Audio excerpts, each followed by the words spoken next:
3 tahun lalu, tepat 3 hari sebelum negeri kita memperingati proklamasi kemerdekaan, film paling ambisius bertema perjuangan diputar serentak di gedung-gedung bioskop di tanah air. Judulnya Merah Putih. Merah Putih adalah satu sequel dari trilogi film karya Yadi Sugandi yang digarap serius. Film yang digerojok 60 miliar rupiah tadi melibatkan insan perfilman internasional, dari mulai peracik efek khusus, penata artis, hingga ahli persenjataan. Hasilnya, film perjuangan rasa Hollywood.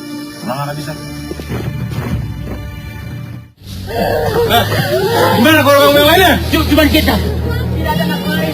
Ayah Thomas yang diperankan aktor senior Hengki Sulaiman beserta seluruh anggota keluarganya dihabisi tentara Belanda.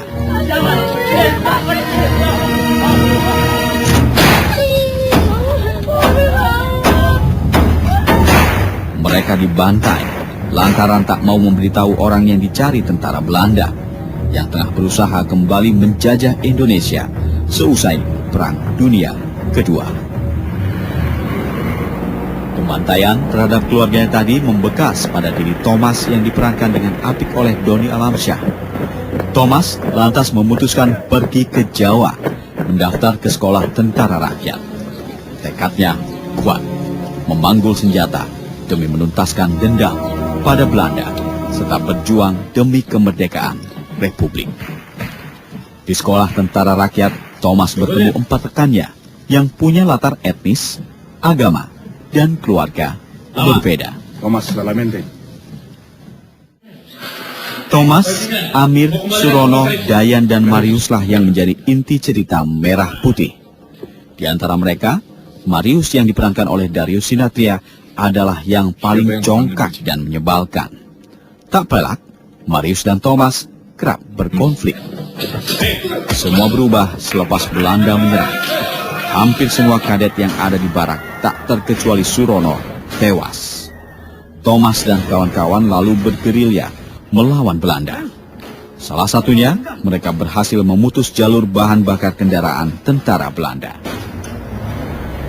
Hey! Hey!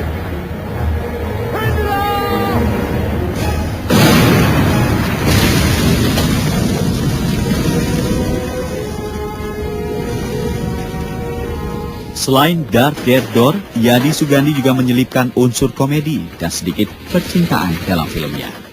Misalnya saat Amir mengalami dilema antara menjaga istrinya yang tengah hamil atau maju ke medan perang.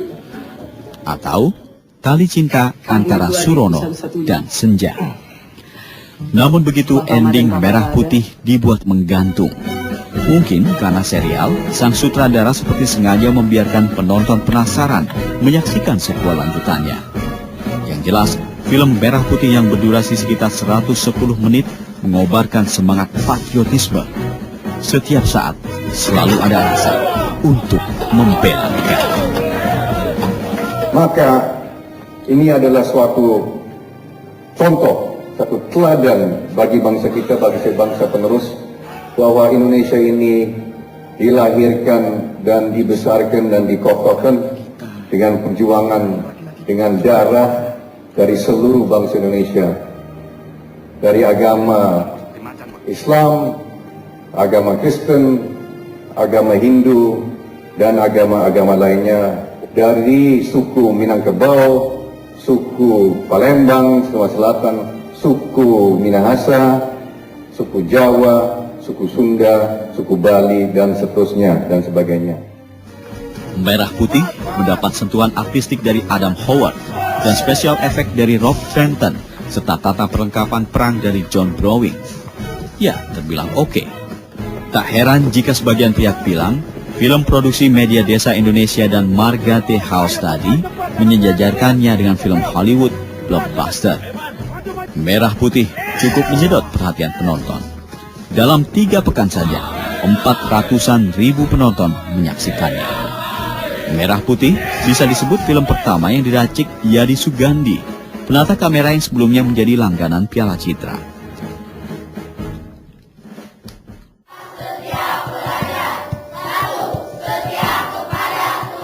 Cerita dari Tapal Batas lain lagi.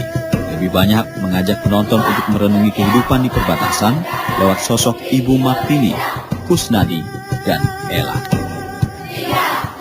Ibu Martini, guru sekolah dasar, gigih mengabdi di dusun yang langsung berbatasan dengan Malaysia.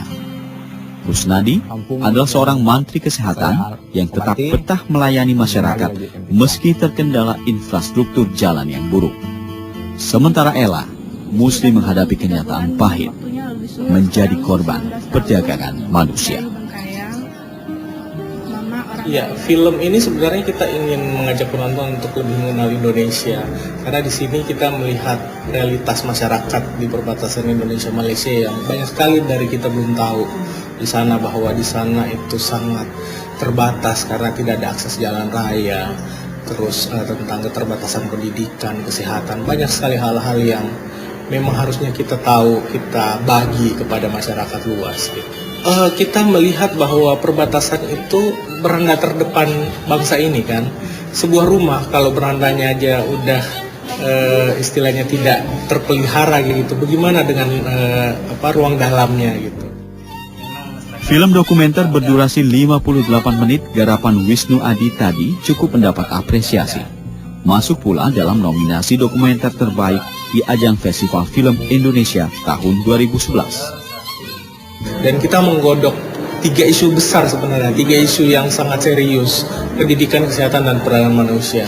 Kemarin kita diundang ke Al Jazeera juga gitu ya, dan kami rasa ini sebuah apresiasi yang bikin kita ingin membuat lagi karya-karya yang nasionalis seperti ini.